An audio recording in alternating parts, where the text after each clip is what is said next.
So here we're gonna cover practical number 12. इसका objective है write a program to read 10 numbers and sort them into ascending order. बिल्कुल same to same हमारे पास practical number 11 की तरह है, सिर्फ इतना सा फर्क है कि वहां पे हमने डिसेंडिंग ऑर्डर में अरेंज किया था, यानी बड़े से छोटा। यहाँ पे हम असेंडिंग ऑर्डर में अरेंज करेंगे, यानी छोटे से बड़े में। ठीक है, बाकी बिल्कुल वही है कि 10 नंबर हमने इनपुट लेने। सो चलते हैं एल्गोरिथम की तरफ, then source code, output and then flow chart.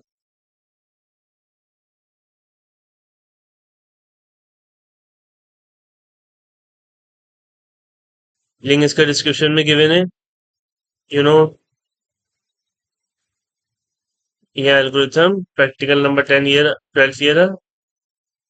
Step 1 हमारे पास स्टार्ट है। स्टेप 2 हमारे पास declare an array to store 10 numbers. एक एरे डिक्लेयर करेंगे जो कि 10 नंबर स्टोर कर सकता हो। 10 नंबर क्योंकि हम होल नंबर लेंगे तो हम इंटीजर से एरे को डिक्लेयर करेंगे। नेक्स्ट हमारे पास take input of these 10 numbers. फिर हम उन 10 नंबर्स को इनपुट लेंगे। उन 10 नंबर्स का कैसे लेंगे? उन 10 नंबर का इनपुट एक तरीका तो हमारे पास ये है, हर बार हम पूरा मैनुअली कोड लिखें।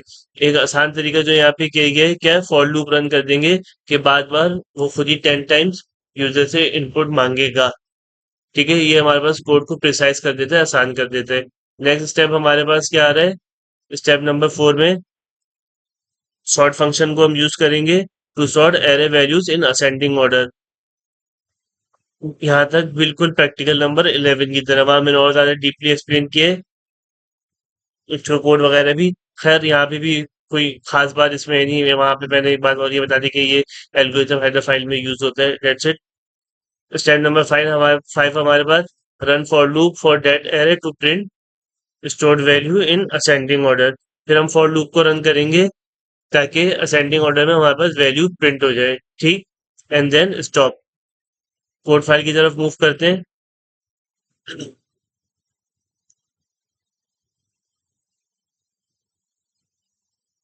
डाउनलोड कर लेते हैं इसको।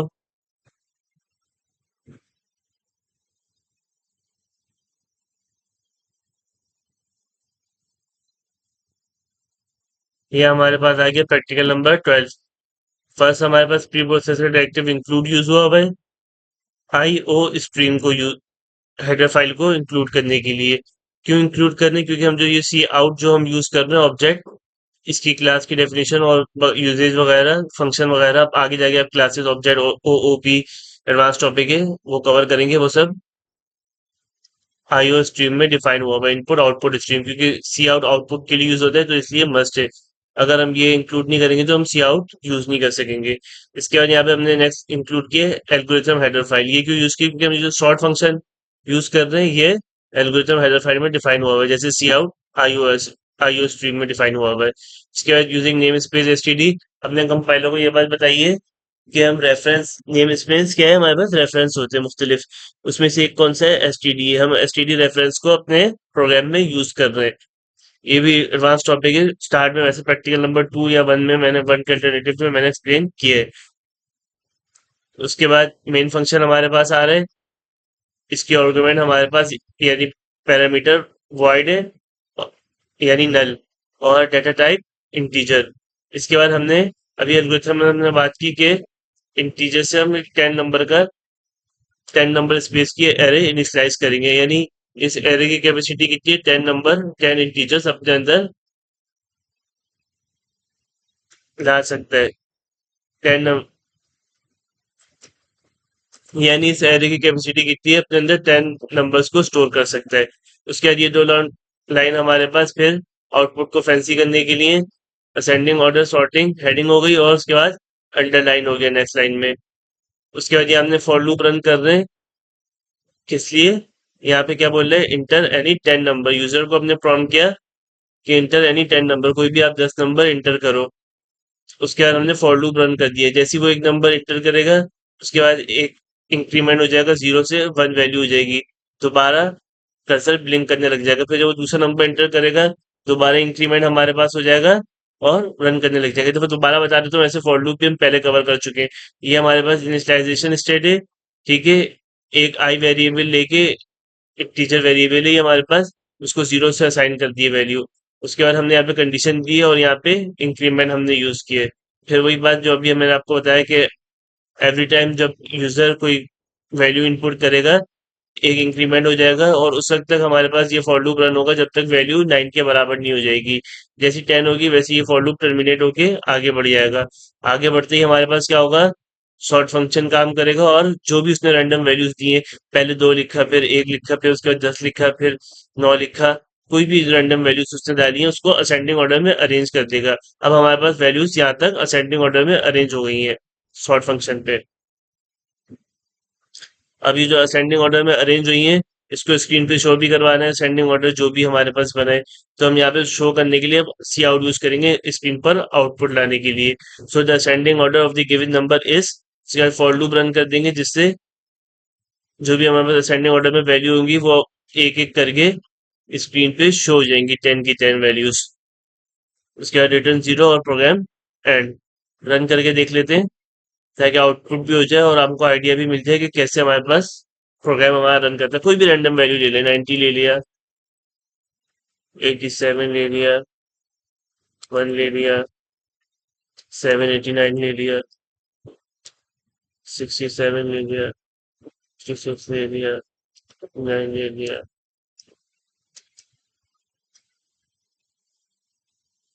ठीक है, ये हमारे पास वैल्यूज छोटे से बड़े में अरेंज हो गई। देखिए 1 पहले और सबसे बड़ी वैल्यू हमारे पास 879 है, उससे छोटी 789, और 789 हमारे पास 2 दफा हमने इनपुट कर दिया तो इसने दोनों को बराबर रख दिया है। अगर हम चेंज कर देते तो हमारे पास कोई दूसरी वैल्यू असेंडिंग और बहरहाल छोटे से बड़ा हमारे पास असेंडिंग ऑर्डर में अरेंज हो गया। तो जो ऑब्जेक्टिव था वो कंप्लीट हो गया। इसका फ्लो चार्ट देख लेते हैं। प्रैक्टिकल नंबर 11 से रिस्पेक्टिवली इजी है, मैंने जैसे स्टार्ट में कहा था, तो अभी आप देखेंगे खुद आपको नजर आएगा कि उससे इजी है। Flow chart pics,